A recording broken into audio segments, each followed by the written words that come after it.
Fala pessoal, sejam muito bem-vindos ao canal Politizando. Eu sou o Fábio Jacob e o pastor chiliquento Silas Malafaia tá começando a delirar para justificar o crescimento do Lula e a queda do Bolsonaro nas pesquisas. Nessa semana, quem acompanha o canal viu, saíram aí pesquisas tanto eleitorais, de primeiro, segundo turno, quanto de aprovação e avaliação do atual governo. E olha, todos os números ali foram favoráveis ao Lula, tá certo? Ele tá numa tendência de crescimento já há alguns meses. Vamos mostrar aqui a justificativa patética que ele deu para isso e falar a justificativa real, o que realmente tá acontecendo para esse crescimento, tá certo? E olha, a segunda notícia é sobre a Zambelli. Zambelli tá lá presa na Itália e agora anunciou uma greve de fome até que a sua extradição seja negada por um ministro italiano, tá certo? Antes de passar aqui para a primeira notícia, quero pedir o seu like, o seu comentário, todo tipo de engajamento ajuda demais aqui o nosso trabalho, tá certo? O YouTube entende que um simples like, um simples comentário é uma forma de você dizer que esse vídeo é relevante e aí ele espalha para outras pessoas. Não custa nada para você, ajuda demais a gente aqui. Confira sua inscrição no canal e vamos lá, galera. Olha, todo mundo que acompanha o mínimo aí do que vem acontecendo na política nos últimos 6 meses, vamos botar assim, percebe uma coisa muito óbvia.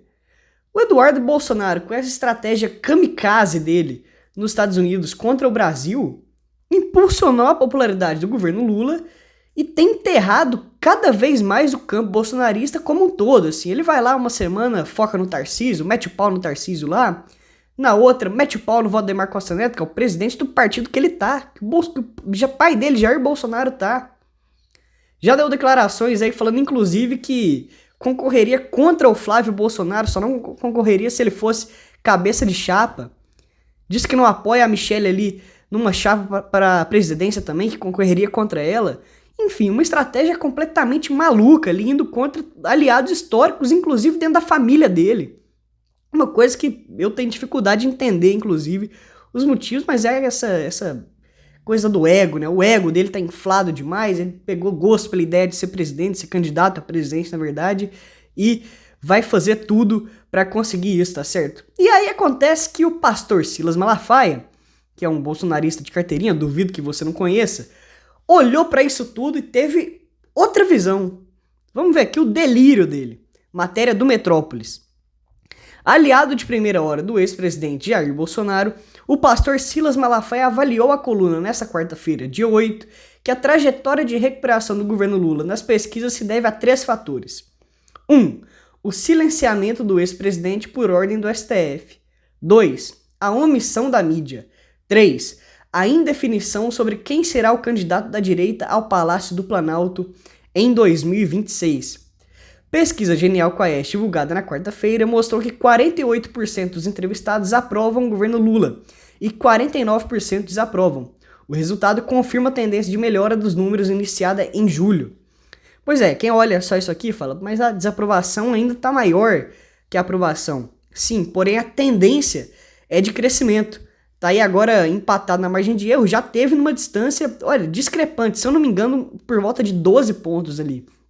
Era realmente bem grande, e desde que o Dudu vem fazendo essa campanha esquisitíssima nos Estados Unidos, o Lula tem crescido nas pesquisas. Vamos aqui agora para as aspas do pastor. O maior líder da direita, que é Bolsonaro, está silenciado covardemente e injustamente. Dizer que a briguinha de Ronaldo Caiado com Ciro Nogueira é divisão da direita? O que esses caras representam? Qual o poder desses caras? Onde eles estão na pesquisa? O que eles determinam sobre direita? Isso é piada. Dizer que a posição de Eduardo é que enfraquece? A questão é que o Bolsonaro não pode falar. E outra, ainda não tem definições de nada. Não tem definição de quadros à direita, por todas essas questões, por questões de discussão de anistia, que ainda não tem definição. Avaliou Malafaia a coluna. E aqui eu quero colocar um ponto, destacar um ponto dessa fala dele, que é o seguinte. Ele chega a falar aqui, ó. Dizer que a posição de Eduardo é que enfraquece, a questão é que Bolsonaro não pode falar. Isso aqui é estratégia antiga de debate. Ele traz a questão, que é o quê? Eduardo Bolsonaro está enfraquecendo o bolsonarismo e está impulsionando o governo Lula. Isso é a questão. Ele traz a questão e logo já faz olhar pro outro lado. Não, é porque o Bolsonaro não pode falar. Isso aqui é coisa velha, o Malafaia sabe disso. Questão de dialética aí, né, Malafaia? Pois é. Ele sabe que é indiscutível que o Eduardo tá atrapalhando eles, mas ele não quer discutir isso. Ele traz outra questão. Não, o Bolsonaro tá calado, pelo amor de Deus. Vamos continuar aqui. O pastor também criticou a mídia. Para o religioso, as críticas da imprensa a Bolsonaro também acabam dando algum ganho a Lula nos levantamentos de avaliação do governo. Abre aspas para ele de novo. Uma mídia o tempo todo caindo de pau em cima de Bolsonaro, se omitindo da covardia da condenação de Bolsonaro e de gente inocente. Vocês não querem que isso faça com que o Lula tenha ganho? Tem que ter, gente. Isso é normal, disse ele.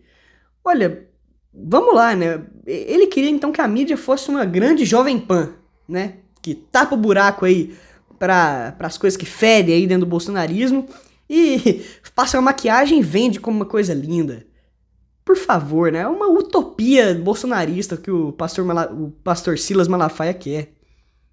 Olha, o processo que o Bolsonaro é condenado tem imensas evidências, é muita coisa mesmo. É coisa de passar dias aí lendo documento. Mas, né, manda isso aqui pra base dele, porque inflama lá, ele sabe disso. O que importa pra eles não é a verdade, é a narrativa que mais cola. É assim que funciona. Pra finalizar aqui a questão do Malafaia. Malafaia ironizou, porém, o fato de o governo Lula ainda ter uma rejeição de 49%. Disse ele, depois de imposto de renda, das centenas de milhões jogados em mídia a favor, ele ainda tem uma rejeição de 49%? Está de brincadeira. Realmente é grande e a do Bolsonaro era maior, vale dizer isso, tá certo? Vamos fechar aqui agora para o assunto da Zambelli.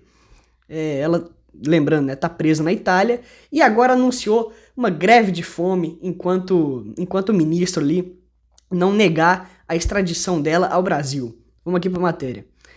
A deputada federal Carla Zambelli enviou uma carta na última quinta-feira para o ministro da Justiça na Itália, Carlo Nordio, anunciando que iniciará uma greve de fome até que sua extradição seja negada.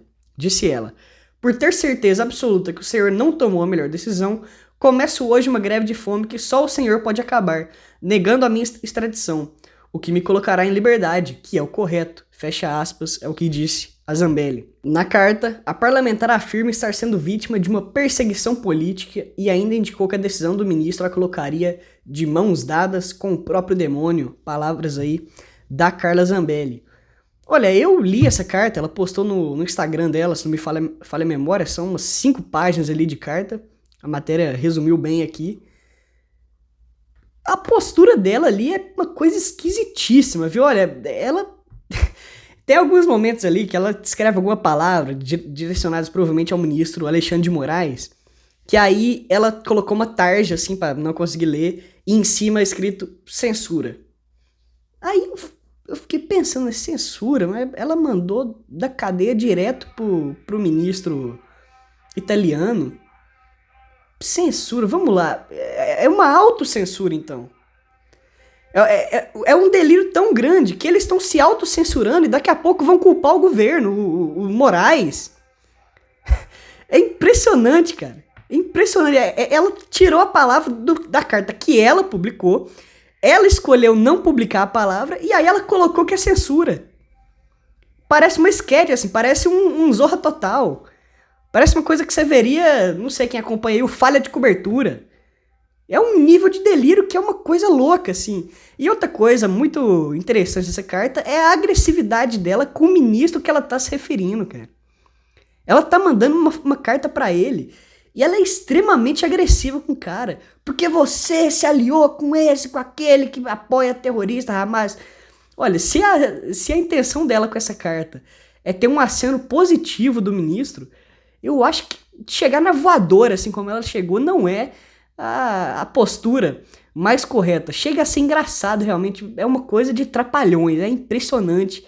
A Zambelli, que vai lembrar, tá condenada aí a 10 anos por invasão aos sistemas do CNJ e por inserção de documentos falsos. Ou seja, tem nada a ver com trama golpista, nada a ver com isso. Até por isso que ela muito provavelmente vai ser extraditada e vai cumprir pena aqui no Brasil, tá certo? Eu quero trazer um recado importante para você que está afim de uma renda extra. Se você está com a vida financeira tranquila, não precisa de mais dinheiro, pode parar o vídeo aqui e assistir outra coisa aí. Mas se você tá afim de uma renda extra, fica até o final.